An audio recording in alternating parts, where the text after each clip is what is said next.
നമസ്കാരം സനോജി. എന്തൊരു ദാരിദ്ര്യമാണ് ഇടതുപക്ഷത്തിന് എന്നുള്ളതാണ്. ഇപ്പോൾ സൈബർ കൂട്ടങ്ങൾക്ക്, സൈബർ വെട്ടുകിളി കൂട്ടങ്ങൾക്ക് ഇന്നലെ ഫോട്ടോ ഉം. എടുത്തതാണെന്നുണ്ടെങ്കിൽ പൊങ്കാല കഴിഞ്ഞിട്ട് ഫോട്ടോ എടുത്തതിൽ പൊങ്കാല കഴിഞ്ഞു പോയ സാരിയുടെ സ്ത്രീയുടെ സാരിയുടെ തുമ്പ് പോലും പതിഞ്ഞിരിക്കുന്നു. കാരണം അത്ര നേരത്തെ അല്ല, വന്ന് അത് ഒരു അതിൻ്റെ സന്ദർഭം കൂടെ പറയണം. അതായത് ഇവർ ശ്രമിച്ചത് പൊങ്കാല കഴിഞ്ഞിട്ട് സിറ്റി ഒട്ടും ക്ലീൻ ആയിട്ടില്ല. അതായത് പണ്ട് നമ്മുടെ മേറൂട്ടി ഉണ്ടായിരുന്ന സമയത്ത് പൊങ്കാല കഴിഞ്ഞും അതായത് മേറൂട്ടി പെട്ടെന്ന് ക്ലീൻ ചെയ്യുമെന്ന് കാണിക്കാൻ വേണ്ടി ചെയ്തതാണ്. മേറൂട്ടിയുടെ സമയത്തുള്ളതുപോലത്തെ ക്ലീനിങ് ഇവിടെ നടന്നില്ല എന്ന് വരുത്തി തീർക്കാൻ വേണ്ടി ഇവർ ചെയ്ത ഒരു വിഡ്ഢിത്തം, അല്ലെങ്കിൽ ഒരു മണ്ടത്തനം, ആന മണ്ടത്തനം എന്ന് പറയേണ്ടി വരും. ഈ മിന്നലും ഇടിയും കൂടെ ഒരുമിച്ചായിപ്പോയതിൻ്റെ കുഴപ്പമാണ്. അതായത് പൊങ്കാല കഴിഞ്ഞുടൻ അവിടുന്ന് സ്ത്രീജനങ്ങൾ പൊക്കോണ്ടിരിക്കുന്ന സമയത്ത്, അപ്പോഴെന്തായാലും ക്ലീനിങ് നടക്കില്ല, ആ സമയത്തുള്ള ഒരു ഫോട്ടോ എടുത്തു വെച്ചു. കാര്യം പൊങ്കാല കഴിഞ്ഞ് അവിടെ അലങ്കോലമായി കിടക്കുന്നു എന്നുള്ള. പക്ഷേ ഈ മറുഭാഗത്ത് മറ്റേ സ്ത്രീജനങ്ങളെ, ഇപ്പോൾ എ ഐയുടെ കാലമാണ്, ഒന്ന് ഗൂഗിളിൽ ഇട്ടിട്ട് റിമൂവ് ദി പിക്ചർ എന്നൊക്കെ പറഞ്ഞു കഴിഞ്ഞാൽ, അല്ലെങ്കിൽ റിമൂവ് ദി പർട്ടിക്കുലർ പിക്ചർ എന്നൊക്കെ പറഞ്ഞു കഴിഞ്ഞാൽ അതൊക്കെ മാറ്റിത്തരും. പക്ഷേ അതിനുള്ള ഒരു സാമാന്യ ബുദ്ധി പോലും ഇല്ലാതെ ആ ഫോട്ടോ എടുത്ത് അങ്ങനെ അങ്ങ് പോസ്റ്റ് ചെയ്തു. അതാണ് ഈ പറഞ്ഞതുപോലെ ഇടിയും മിന്നലും കൂടെ ഒരുമിച്ചായിപ്പോയി. അപ്പം ഇത് വേർതിരിച്ചറിയാൻ പറ്റില്ല എന്നുള്ളതാണ്. പക്ഷേ സംഭവം എന്തായാലും ചിരിപ്പോയി. അതെ, അത് മൊത്തത്തിൽ ഇത് എവിടെ ചെന്നാലും ഇതാണല്ലോ നിങ്ങളുടെ അവസ്ഥ എന്ന് അത് പറയും മാത്രമല്ല പോലെയാണ്. ഹരി, ഇപ്പോൾ പൊങ്കാലയ്ക്ക് മുമ്പ് തന്നെ 2 വാർത്താ സമ്മേളനങ്ങളാണ് തിരുവനന്തപുരം മേയർ സംഘടിപ്പിച്ചത്. ആ 2 വാർത്താ സമ്മേളനങ്ങളും അദ്ദേഹം കൃത്യമായി പറഞ്ഞ കാര്യം, പൊങ്കാല കഴിയുമ്പോൾ ഓരോ മേഖല കേന്ദ്രീകരിച്ചാണ് ശുചീകരണ പ്രവർത്തനങ്ങൾ നടക്കുക. ഇതിൽ പ്രിഫറൻസ് കൊടുക്കേണ്ട, അല്ലെങ്കിൽ ഏറ്റവും ആദ്യം ചെയ്തു തീർക്കേണ്ട ചില സ്ഥലങ്ങളുണ്ട്. പ്രത്യേകിച്ചും ഈ ആറ്റുകാലിൽ ഇന്നലെ രാത്രി ആറ്റുകാൽ ക്ഷേത്രത്തിൽ നിന്നും മണക്കാട് ധർമ്മശാസ്ത്ര ക്ഷേത്രത്തിലേക്ക് പുറത്തെഴുന്നള്ളത്ത് നടക്കുന്നുണ്ട്. അതുകൊണ്ട് ആ ഭാഗത്ത് പ്രിഫറൻസ് കൊടുത്തുകൊണ്ടാണ് ശുചീകരണം ആദ്യം നടത്തുക എന്ന് മേയർ അന്നേ പറഞ്ഞിരുന്നു. പിന്നെ ഓരോ ഭാഗങ്ങളിലായിട്ട് നടത്തുന്നു എന്നും പറഞ്ഞിരുന്നു. അങ്ങനെ രാത്രി 2:10 കൂടിയാണ് ഈ ശുചീകരണ പ്രവർത്തനം മുഴുവൻ തീർന്നത്. 2:10 അവസാന ലോറിയിൽ സാധനങ്ങളും കയറ്റിവിട്ടിട്ട് മേയർ ആ തൊഴിലാളികളോടൊപ്പമുള്ള ഫോട്ടോയും ഫേസ്ബുക്കിൽ പോസ്റ്റ് ചെയ്തിരുന്നു. പക്ഷേ അതിനൊക്കെ മുമ്പ് ഉച്ചയ്ക്ക് തന്നെ ഈ ഫോട്ടോ എടുത്ത് സഖാക്കന്മാർ പ്രചരിപ്പിച്ചു തുടങ്ങി. പുതിയ മേയർ വന്നു, മേയർ തലസ്ഥാനത്തെ അലങ്കോലമാക്കി എന്നുള്ള രീതിയിൽ. മാത്രമല്ല, രണ്ടാമതൊരു പ്രശ്നം വന്നത് 2 ദിവസം മുമ്പാണ്. ഈ ഇതിനു മുമ്പ് പൊങ്കാലയ്ക്ക് ഒരു 2 ദിവസം മുമ്പ് തിരുവനന്തപുരം നഗരത്തിൽ വൈകിട്ട് ഓർക്കാപ്പുറത്തൊരു മഴ പെയ്തു. സാമാന്യം ശക്തമായ മഴ തന്നെയായിരുന്നു. തിരുവനന്തപുരത്ത് പതിവ്, അതായത് മുൻപ് ഉണ്ടായിരുന്ന പല വിധമായ പ്രശ്നങ്ങൾ കൊണ്ട്, ഇവിടെ ഒരുപാട് ഓപ്പറേഷൻ അനന്ത ഉൾപ്പെടെയുള്ള വലിയ വലിയ ഭീകര സംഭവങ്ങളൊക്കെ നടത്തിയ സിറ്റിയാണ്. അപ്പോൾ അതിൻ്റെ ഒരു മേന്മ കൊണ്ട് ഇപ്പോഴും നമ്മുടെ വെള്ളക്കെട്ട് മാറിയിട്ടില്ല തിരുവനന്തപുരം. പ്രത്യേകിച്ചും തിരുവനന്തപുരം കിഴക്കേക്കോട്ട, പഴവങ്ങാടി, തമ്പാനൂർ, തകരപ്പറമ്പ് സ്ഥലങ്ങളിൽ സാമാന്യം പതിവ് പോലെ തന്നെ ഇപ്പം കോർപ്പറേഷൻ ഭരണമേ മാറിയിട്ടുള്ളൂ, മറ്റൊന്നും മാറിയിട്ടില്ല. അതുകൊണ്ട് അതിൻ്റെ ഫലമായി തന്നെ വെള്ളക്കെട്ടുണ്ടായി. ആറ്റുകാൽ ക്ഷേത്ര പരിസരത്തും വെള്ളക്കെട്ടുണ്ടായി.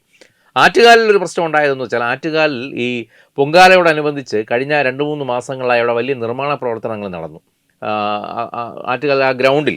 അപ്പോൾ അതിൻ്റെ ഫലമായി തന്നെ അവിടെ കുറേ നിർമ്മാണ പ്രവർത്തനം, അതിൻ്റെ ബാക്കി കല്ലും മണ്ണും ഒക്കെ അവിടെ ഉണ്ടായിരുന്നു. ഇതൊരു ചെളിക്കെട്ടായി മാറി. അത് സത്യം തന്നെയാണ്. അപ്പോൾ ഈ 2 സംഭവങ്ങളും കൂടെ എടുത്തുകൊണ്ട് അന്ന് തന്നെ വീണ്ടും സഖാക്കന്മാർ വലിയ വാർത്തയും വലിയ വായുമായി ഇറങ്ങി. പക്ഷേ അപ്പോഴാണ് ഇതാ കിടക്കുന്നു. ഇത് കോർപ്പറേഷൻ്റെ പ്രശ്നമാണ്, കോർപ്പറേഷൻ ശ്രദ്ധിക്കേണ്ട കാര്യമാണ്, കോർപ്പറേഷൻ്റെ അധികാര പരിധിയിൽ വരുന്ന കാര്യമാണെന്ന് പറഞ്ഞുകൊണ്ടിരിക്കുമ്പോൾ ആറ്റുകാൽ ക്ഷേത്ര ഭരണസമിതി ട്രസ്റ്റിൻ്റെ തന്നെ അധികാരി മറ്റൊരു ചാനലിന് ബൈറ്റ് കൊടുക്കുന്നു, ഇല്ലേ?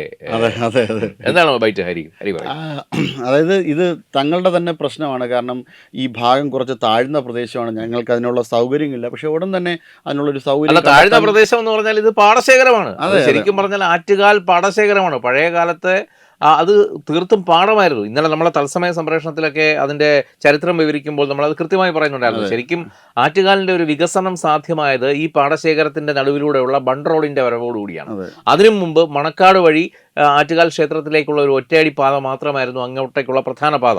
പക്ഷേ ഈ പൊങ്കാല ഉത്സവം തുടങ്ങിക്കഴിഞ്ഞാൽ ആ പാത ഒട്ടും ഈ സഞ്ചാരയോഗ്യമല്ലാതെ അത്ര തിരക്കാണ്. അപ്പോൾ അങ്ങനെ ബദൽ മാർഗ്ഗങ്ങളെക്കുറിച്ച് ചിന്തിക്കുമ്പോഴാണ് ഒരു 2 പതിറ്റാണ്ട് മുമ്പ് ഇങ്ങനൊരു ആശയം വരുന്നത്. അതായത് കിള്ളിപ്പാലത്ത് നിന്നും PRS റോഡ് വഴി വരുന്ന പഴയ ഒരു ബണ്ട് പാത, ഒറ്റയടി പാത ഉണ്ടായിരുന്നു, ആ ഒരു ചെറിയ നടപ്പാത. ആ നടപ്പാതയാണ് പിന്നീട് വികസിക്കുകയും അത് ബണ്ട് റോഡായി മാറുകയും ഈ ആറ്റുകാലിൻ്റെ പാടശേഖരത്തിന് കുറുകെ ഒരു റോഡ് വരികയും അത് ആറ്റുകാലുമായി ബന്ധിപ്പിക്കുകയും ചെയ്തു.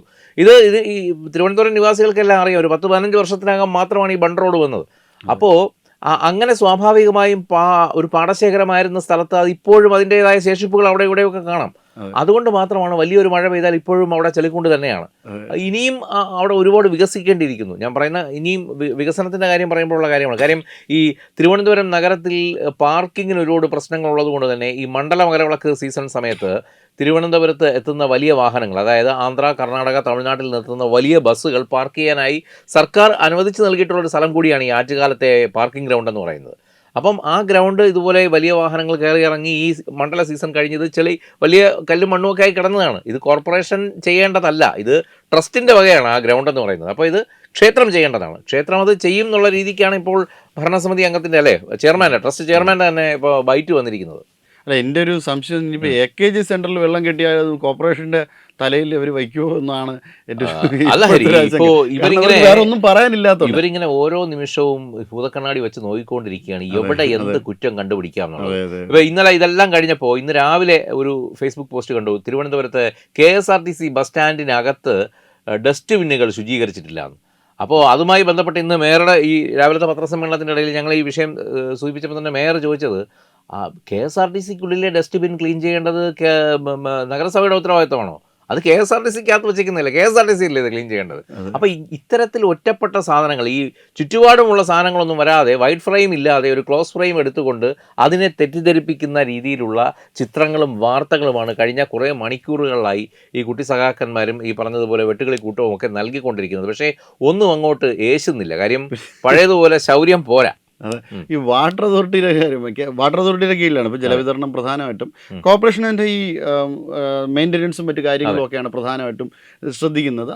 അതോടൊപ്പം തന്നെ ഈ ടാങ്കർ ലോറിയിലൊക്കെ കോർപ്പറേഷൻ്റെ വെള്ളം അടിക്കാറുണ്ട്, വെള്ളം കൊടുക്കാറുണ്ട്. പക്ഷേ പ്രധാനമായും ജലവിതരണം കൺട്രോൾ ചെയ്യുന്നത് വാട്ടർ അതോറിറ്റിയാണ്. ആ പണി വാട്ടർ അതോറിറ്റിയാണ് ചെയ്യുന്നത്. പക്ഷേ ആ കുറ്റവും അവിടെ വാട്ടർ അതോറിറ്റി പണി മുടക്കിയത് ഇവർ, എനിക്ക് തോന്നുന്നു അതിൻ്റെ പിന്നിൽ എന്തോ ചെറിയ ഗൂഢാലോചനയെങ്കിലും ഉണ്ടാകും. കാരണം ഇത് ഇങ്ങനെയെങ്കിലും ഒന്ന് മുടക്കി, ഇലക്ഷൻ വരാൻ പോകുന്നു, ആറ്റുകാൽ പൊങ്കാലയ്ക്കകത്ത് ഒരു പ്രശ്നം ഉണ്ടാക്കിയിട്ട് അത് പ്രശ്നം എടുത്ത് മേയറിൻ്റെ തലയിൽ വെച്ചാലോ എന്ന്. ആ വിഷയവും സത്യം പറഞ്ഞാൽ റോഷി അഗസ്റ്റിനെ രക്ഷിച്ചത് VV രാജേഷാണ്.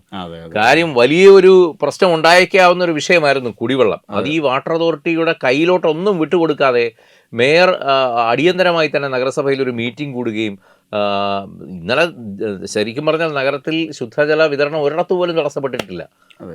വെള്ളം എല്ലാവർക്കും കൃത്യമായി കിട്ടിയിട്ടുണ്ട്. നമ്മൾ മെനഞ്ഞാന്ന് രാത്രി പൊങ്കാലയുടെ ഒരുക്കങ്ങൾ എടുക്കാൻ വേണ്ടി രാത്രി പല ഭക്തരുമായി നമ്മൾ കാണുകയും സംസാരിക്കുകയൊക്കെ ചെയ്തു. കാര്യം നമ്മൾ ഇതിൻ്റെ ഒരു സത്യാവസ്ഥ, എന്തെങ്കിലും തരത്തിൽ എവിടെയെങ്കിലും ബുദ്ധിമുട്ടുണ്ടെങ്കിൽ അത് അറിയിച്ച് അത് പരിഹരിക്കുക എന്നുള്ളൊരു ഉദ്ദേശത്തോടു കൂടിയാണ് നമ്മളും ഇറങ്ങിയത്.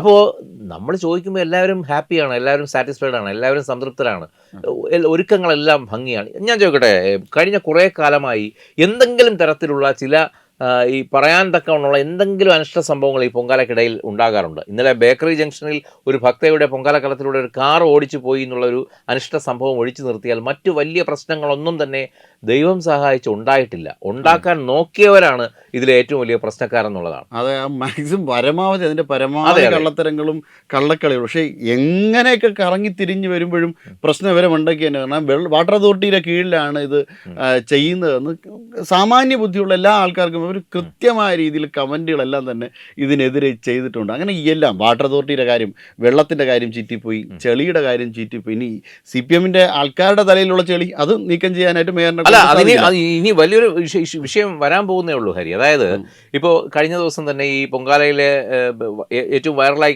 പോയ ഒരു കാഴ്ചയുണ്ട്. ഈ അനധികൃതമായി പാർക്കിംഗ് ഫീസ് ഈ വന്ന ഭക്തരിൽ നിന്ന് ഈടാക്കുന്നവരെ മേയർ തന്നെ ഇടപെട്ടുകൊണ്ട് അതിന് പരിഹാരം കാണുന്നത്.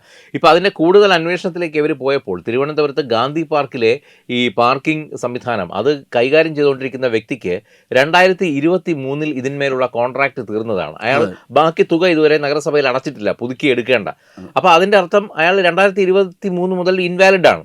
പക്ഷേ അയാളും അയാളുടെ ആളുകളുമാണ് ഇപ്പോഴും അത് പിരിവ് തുടങ്ങുന്നത്. ഇന്നലെ 750 രൂപ ഒരു കാർ പാർക്ക് ചെയ്യാൻ വേണ്ടി 750 രൂപയുടെ രസീത് കൊടുത്തുകൊണ്ട് ഒരു വ്യക്തിയിൽ നിന്ന് 750 രൂപ ഈടാക്കി. ഇത് മേയർ കൃത്യമായി ഇടപെടുകയും സിറ്റി പോലീസ് കമ്മീഷണർക്ക് ഇന്ന് പരാതി കൊടുത്തിട്ടുണ്ട്.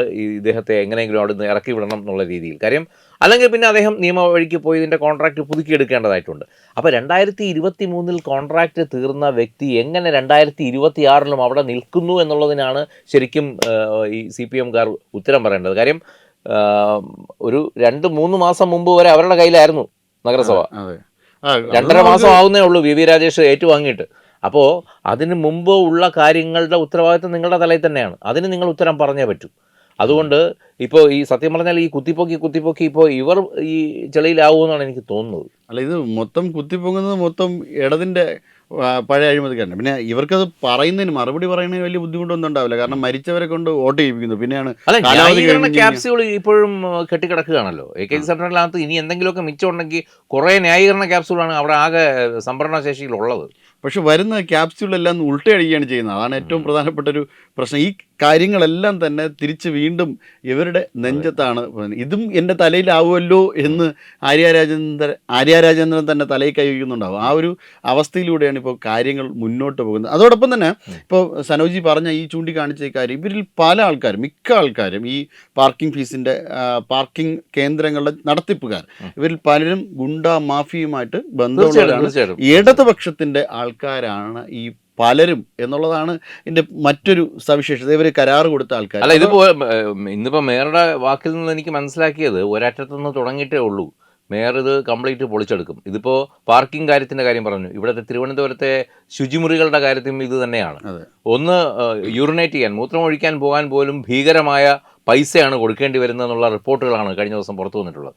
അപ്പോൾ ഇത്തരത്തിലുള്ള ഭീകര കൊള്ള സാധാരണക്കാരിൽ നിന്ന് ഭീകരമായി പൈസ പിടിച്ചു പറ്റുന്നത്. ഇപ്പോൾ ഇന്നലെ കണ്ടില്ലേ, തിരുവനന്തപുരത്ത് സർക്കാർ നിയന്ത്രിതമായ ഒരു സ്കൂളിൽ അവിടുത്തെ PTA സ്വന്തം നിലയിൽ രസീത് അടച്ച് പാർക്കിങ്ങിന് പിരിവെടുക്കുകയാണ്. അതും എങ്ങനെ? ഒരു ടൂറിസ്റ്റ് ബസ് പാർക്ക് ചെയ്യുന്നതിന് 1000 രൂപ.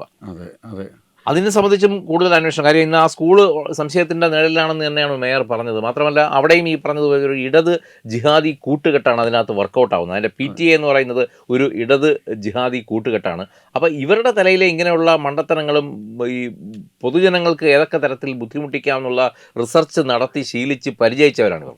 അതിൽ നിന്ന് ഇവർ ഒരിക്കലും മാറില്ല എന്നുള്ളതാണ്. എന്തായാലും ഈ നിയമസഭാ തെരഞ്ഞെടുപ്പ് അടുക്കുന്ന വേളയിൽ എന്തെങ്കിലുമൊക്കെ കാണിച്ച് BJPയെ പഴിചാരുക വേണ്ടി, അല്ലെങ്കിൽ പഴിചാരുക എന്നുള്ള ഉദ്ദേശ ലക്ഷ്യത്തോടു കൂടി ഇറങ്ങുന്നത്. പക്ഷേ ഞാൻ നേരത്തെ പറഞ്ഞതുപോലെ ശൗര്യം പണ്ടത്തുപോലെ ഒന്നും ഏൽക്കുന്നില്ല. ഏറ്റവും വലിയ കോമാളിത്തരം ഈ ഇത്രയൊക്കെ ഇവർക്ക് മനസ്സിലാവുന്നില്ല എന്നുള്ളതാണ്. നേരത്തെ ഈ ഗോവിന്ദ മാസ്റ്ററിൻ്റെ കാര്യം പറഞ്ഞ പോലെ ഈ വഴിയെ പോയ ഒരാളിനെ വിളിച്ചിരുത്തിയിട്ട് അങ്ങേരെ കൊണ്ട് പൈസ കൊടുപ്പിച്ചിട്ട് അത് തന്നെ മറ്റേ തോമാസ് സാറിൻ്റെ ദൈവമാണ് ആശാനെ എന്ന് പറഞ്ഞ പോലത്തെ അതെ, ഇതൊക്കെ ഒരു 40 വർഷം മുമ്പ് വർക്കൗട്ട് ആകുന്ന ഐഡിയകൾ. അതുപോലെ ഇപ്പം ശിവൻകുട്ടി ഇറങ്ങി നിന്നിട്ട് ഞാൻ നേരത്തെ ഇവിടുത്തെ മേയറായിരുന്നു, ഞാൻ മന്ത്രിയായിരുന്നു, അതോടൊപ്പം തന്നെ MLA ആണ്, അതുകൊണ്ട് തന്നെ എനിക്കും ഉദ്ഘാടനം ചെയ്യാനുള്ള അവകാശമുണ്ട്.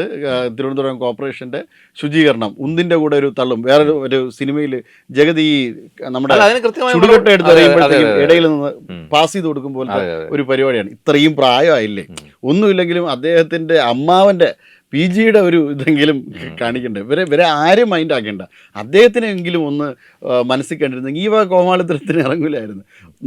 നാണം കിട്ടുമെന്ന് പറഞ്ഞു കഴിഞ്ഞാൽ പറയുന്ന ഡയലോഗ് പോലും എന്തിനാണെന്ന് അറിഞ്ഞൂടാ. ശിവൻകുട്ടിക്ക് അതും ഒരു വലിയ പ്രശ്നമൊന്നുമില്ല. അദ്ദേഹത്തിന് ഒരു കുട്ടി ഉള്ളതുകൊണ്ട് തന്നെ ആൾക്കാരെല്ലാം ഒരു കുട്ടിത്വമായിട്ട് കണ്ടോളും എന്നായിരുന്നു ധാരണ. പക്ഷേ പ്രായം ആൾക്കാർക്ക് എല്ലാം അറിയാമെന്നുള്ളതാണ് മറ്റൊരു സവിശേഷത. അല്ല, ഈ കുട്ടിയും ഈ ബേബിമാരുമാണ് ഈ പ്രസ്ഥാനത്തിന് ഏറ്റവും വലിയ പ്രശ്നം. ആ ശൈശവ ദിശയിൽ നിന്ന് ഇതുവരെ അത് മുന്നോട്ട് പോകുന്നില്ല എന്നുള്ളതാണ്. അല്ലെ, അങ്ങ് മോളിൽ ഒരു ബേബിയുണ്ട്, പറയുന്നതെല്ലാം ആനമണ്ടത്തിനാണ്. ട്രംപിനെ അവരെ പേടിപ്പിക്കുമെന്ന് പറയുന്ന ആളാണ്. അദ്ദേഹത്തിന് ഈ ബേബിത്വം മാറിയിട്ടില്ല. ഇവിടെ ഈ പറഞ്ഞ പോലെ കുറെ കുട്ടിമാരുണ്ട്, ഈ കുട്ടിമാർക്കും കുട്ടിത്വം മാറിയിട്ടില്ല. അതാണ് ഇതിൻ്റെ അകത്ത് ഏക പ്രശ്നം. എന്തായാലും നിയമസഭാ തെരഞ്ഞെടുപ്പ് അടുത്തിരിക്കുന്ന ഈ വേളയിൽ പരക്കം പായുകയാണ്. ഇതിലും വലിയ മണ്ടത്തനങ്ങൾ, ഇതിലും വലിയ കോമഡികൾ അടുത്ത ദിവസങ്ങളിൽ സമൂഹ മാധ്യമങ്ങളിൽ നിറയും എന്നുള്ള കാര്യത്തിൽ യാതൊരു സംശയവും വേണ്ട. ചിരിക്കാൻ ഒരുപാട് വക ബാക്കി വെച്ചിട്ടുണ്ട്. നമസ്കാരം. Brought you by Kerala AIDS control society. HIV/AIDS സംബന്ധമായ സംശയങ്ങൾക്ക് 1097 എന്ന 24 മണിക്കൂറും പ്രവർത്തിക്കുന്ന ടോൾ ഫ്രീ നമ്പറിലേക്ക് വിളിക്കുക.